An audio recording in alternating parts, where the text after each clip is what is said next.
现在我们就用这一章来跟各位大家报告，这是《大智度论》里面的内容里头记载很重要的一段话。他说：譬如有人假使有一个人出生堕地了，刚好来投胎转世，来这个娑婆世界，刚刚来报道，出生堕地，来到人间，既能一日行千里就能一天走1000里的路刚出生他就能走1000里的道路，你想想看多厉害，足足1000年了，刚好满了1000年的时间。1000年，各位一年有365天对不对？一天行千里，那你想1000年还得了吗？我想这个整个地球娑婆世界，地球不知道走了几十圈了，几百圈了，他走了这么长久，但是满中七宝奉施以佛，他足足1000年当中，他把所有走过的道路铺满七宝金银珍珠玛瑙珊瑚琥珀，这个最贵重的人间七宝，他把它铺满，他走过的地方全部铺满了，奉施以佛，来供奉给佛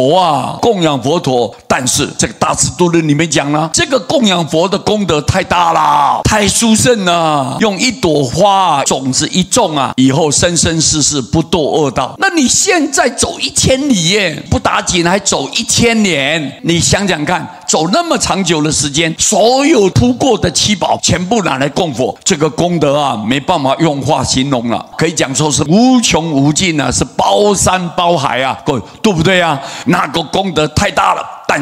但是不如有人以后恶事，不如如果有一个人